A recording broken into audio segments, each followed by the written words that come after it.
Hello students, the next topic from electrochemistry is the electric conduction, and in that we'll see first of all what do you mean by the conductors. What do you mean by the conductors?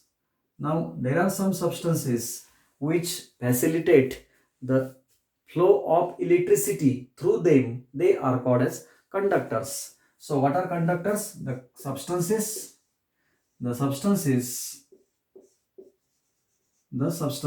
which allows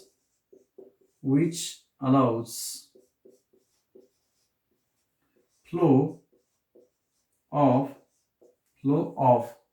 electricity so electricity is basically the flow of charge transfer, that is electricity. So the substances which allows flow of electricity through them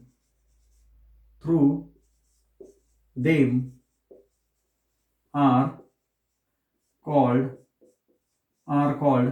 conductors. Okay, for example, your aluminium, copper, these are the examples of conductors, because these substances they allow flow of electricity to pass through them, so therefore they are called as conductors. That means those substances which do not allow flow of electricity to pass through them, they are called as a non-conductor. For example, rubber, wood, plastic. So these are the examples of non-conductors. But in electrochemistry, we are dealing with only the conductors. Then the next point is the type of conductors. Type of conductors. Now, on the basis of the mechanism of flow of electricity, means the conduction of electricity uh, may be of different ways, or the mechanism of conduction of electricity, on the basis of mechanism of conduction,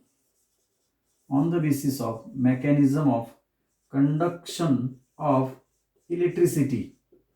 The conductors, they are of two types, and the first type of conductor, that is called as the metallic conductors.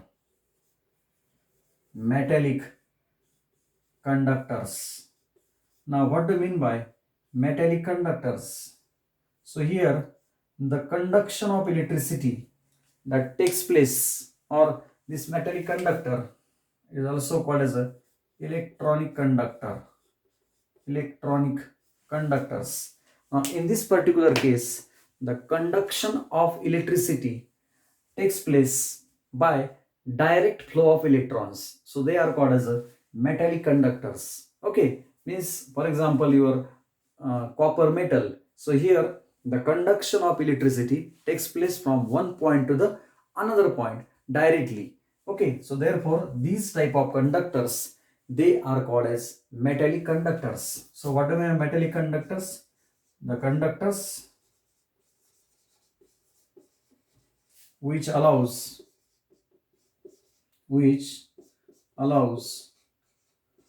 flow of electricity,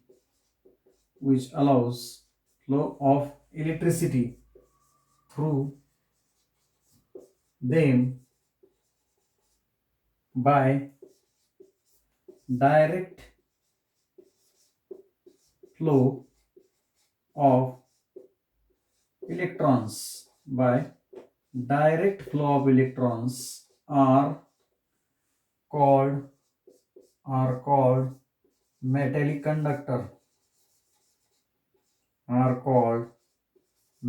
conductors. Okay, so here there is a direct flow of electrons.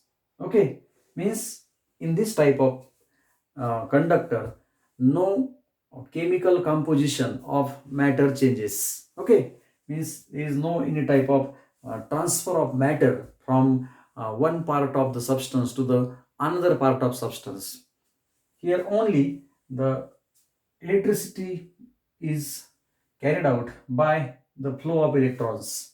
Means in metals, you know that there are free electrons are available. So these electrons facilitate the conduction of electricity through them without any transfer of matter. So that type of conductors, they are called as a metallic conductor. For example, you have copper, aluminium. So these are the examples of metallic conductor, which are also known as electronic conductors. So this is the first type of conductor, which is called as a metallic conductor. Okay. Then the second type of conductor, that is called as the that is called as the electrolytic conductor. Electrolytic electrolytic conductor. Electrolytic conductors. Now, electrolytic conductors, they also facilitate, or they also allows flow of electricity through them, but here the mechanism of conduction of electricity is different. Now in this case, the flow of electricity is not because of the direct flow of electrons, but here it deals with the migration of ions in the solution. Means this is the this type of conductors that mainly we have to study in chemistry. Okay, where there is a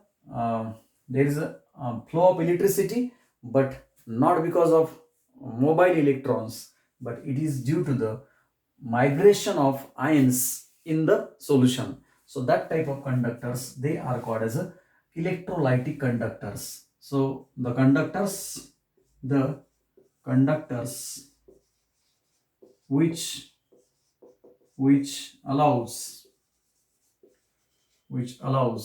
flow of electricity,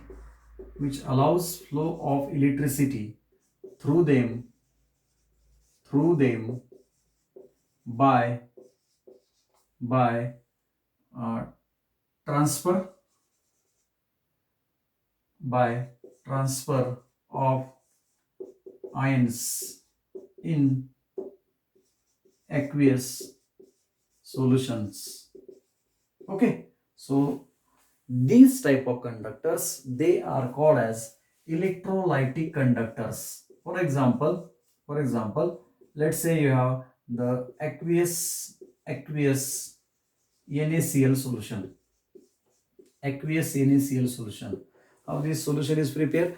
Just add NaCl in water, so we'll get aqueous solution of NaCl. So these in this particular example, here the conduction of electricity that takes place by the migration or by the transfer of ions. Means in NaCl, you know that there are Na plus and Cl minus ions are present. So here the conduction of electricity is due to the migration or transfer of ions in the solution. So that type of conductors, they are called as electrolytic conductors, which we have to discuss mainly in this particular topic, electrochemistry. And these type of conductors that are generally studied in physics. Okay, so this is what about the types of conductors in Okay, I think all of you getting my point. What do you mean by conductors? So we have defined first what do you mean by conductors. The conductors are the substances which allows flow of electricity through them. They are called as the conductors. Then you have the types of conductor on the basis of the mechanism of conduction of electricity. Means some allow the flow of electricity by direct transfer of electron, and some others through which the conduction of electricity takes place by transfer of ions through them. Transfer of ions, that is cations and anions, they allows the flow of electricity through them. So they are called as a electrolytic conductors. So this is what about the types of conductors. Then on the basis of the conducting conducting and non-conducting nature, the conducting and non-conducting non-conducting nature of solutions. Means there are some solutions, means basically we are dealing with the electrolytic conductors, that I want to say here. And some solutions means not all the substances they are going to conduct the electricity. Means there are some solutions which do not conduct electricity, and there are some solutions which can conduct electricity. So the conducting and non-conducting nature of solution can be identified by their conductivities by their conductivities. Okay, so you have to measure their conductivities. Okay, so if you measure the conductivities of these solutions, if you measure the conductivities of solution, if you measure the conductivities of different solutions, let's say you have prepared suppose NaCl solution, and let's say an MgCl2 solution, you have urea solution. So some solutions may conduct electricity and some other do not conduct electricity. So those substances which can conduct electricity means they have some conductivities. Okay, so this conductivity criteria that is used to differentiate the different substances, and on that basis the substances are again divided into two parts. So first one is electrolytes. Now what do you mean by electrolytes? So electrolytes, these are the substances which allows, means basically what is electrolyte? Electrolyte is a substance which first of all it produces iron. Okay, it produces iron. Okay, it produces iron, or either it dissociate. So electrolytes are all substances which undergo dissociation. So they are called as electrolytes. Means they can produce ions. So they are called as electrolytes. Okay. So if you measure, means if you take any substance and add in water, you will get aqueous solution. And if its conductivity it is higher than that of water, so they are called as electrolytes. Okay. So what are electrolytes? Electrolytes are the substances whose conductivity it is higher than that of the water, because water is a inert solvent. Okay, so whose conductivity, if it is higher than that of water, then these substances are called as electrolytes. So what are electrolytes? The solutions whose conductivity is higher than water. So what to think about this conductivity? So whose conductivity is higher than water are called electrolytes. Now why their conductivity is higher than that of water? Because this type of conductor produces ions, and ions are actually responsible for the conduction of electricity. Okay, and that's why their conductivity is higher than that of the water. Okay, so for example you have NaCl is an electrolyte. Okay, or your HCl solution also is an electrolyte because it produces ion, and here the conduction is due to ions, and therefore obviously the conductance become higher than that of the water. So that type of substances, they are called as conductors. Sorry, they are called as electrolytes. And the second one, that is non-electrolytes. Non-electrolyte. Now what do you mean by non-electrolyte? So these are the substances which basically do not dissociate into ion. So they do not produce ion, or do not dissociate. So there are some substances whose aqueous solution is whose aqueous solution in which it doesn't dissociate, means it doesn't produces ion. So that type of substances are called as a non-electrolyte. Okay, and if you add any non-electrolytic substance into water, so what happen? There is there will be no any type of ions present in the solution. So obviously their conductivities will be not higher than that of water. Their conductivity is almost equal to the conductivity of water. So that type of substances, they are called as a non-electrolytes. So the substances whose whose conductivity whose conductivity is nearly is nearly same is nearly same as that of water. Okay, so are called non electrolytes, are called non-electrolytes. For example, the substances like urea, glucose, sucrose, fructose, these are the molecular compounds. Okay, and molecular organic compounds, they do not produce ions, and if they do not produce ion, means there, if no ion, means conduction is almost same as that of water. So that type of substances, they are called as non-electrolytes. And okay, so this is what about the conducting and non-conducting nature of solution that can be identified with the help of their conductivities. If conductivity is higher than that of water, they are called as electrolytes, and if their conductivity is nearly same as that of water, they are called as a non-electrolytes.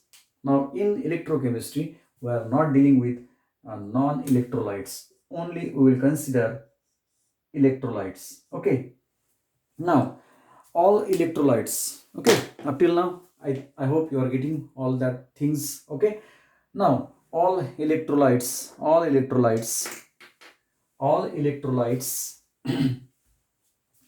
of the substances, they do not have again same conductivities. Okay, so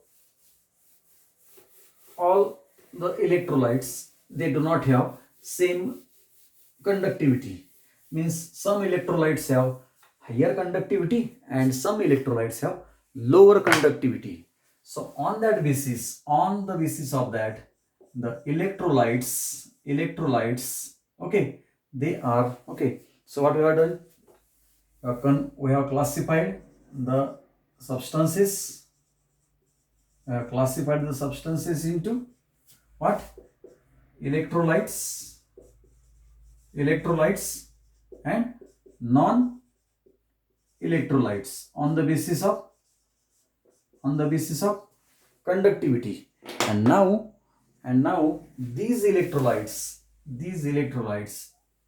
again, all the electrolytes do not have the same conductivity. So depending on their conductivity, some electrolyte we call as a strong electrolyte, some electrolyte we call as a strong electrolyte, and some electrolyte we call as a weak electrolyte. Okay, some are weak electrolyte. Now what do you mean by strong electrolyte? What do you mean by strong electrolyte? Now strong electrolyte is a substance which undergo complete dissociation. Okay, so the substances the substances the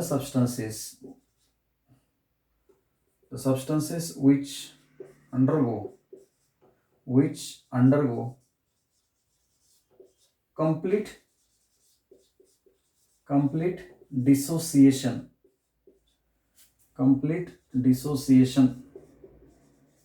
are called strong electrolyte. Okay, for example, uh, all strong acid, okay, all strong bases and salts, they are the examples of strong electrolyte, for example HCl, NaOH, okay, or NaCl. So these are the examples of strong electrolytes which undergo almost complete dissociation if you add into the water. So for this type of electrolyte, the alpha value, that is equal to 1. So remember this very important point, alpha. So alpha is the degree of dissociation. So out of the total moles, how many moles undergo dissociation? That is called as the degree of dissociation. So in case of that, let's say you have 100 molecules of HCl, and out of 100, all HCl molecules undergo dissociation. So that means alpha becomes equal to 1. Means here the alpha value is always 1 in case of strong electrolyte. Now in case of weak electrolyte, the difference is that only here the substance, they do not undergo complete dissociation. Okay, so the substances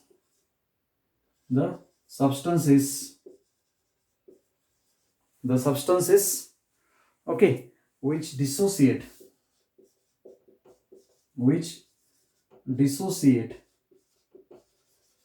to a smaller extent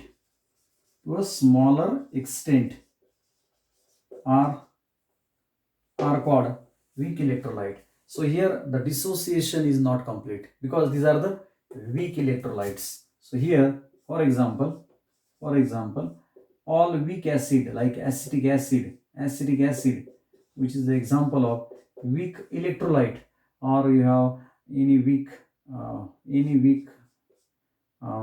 base like MgOH twice. Okay, so these substances, okay, so these are the substances which undergo partial dissociation.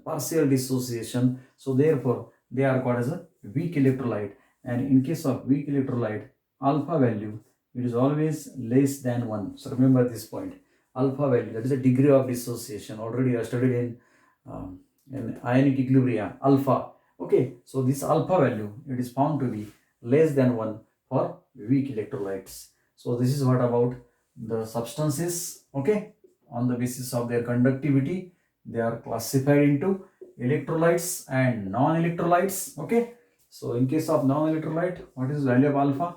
Alpha is 0 because they do not produce ion. Okay, so out of 100 molecules, let's say out of 100, let's say you have 100 molecules of urea, so nobody undergo dissociation. So here alpha value becomes 0. So non-electrolyte alpha 0. Electrolytes are further classified into strong and weak.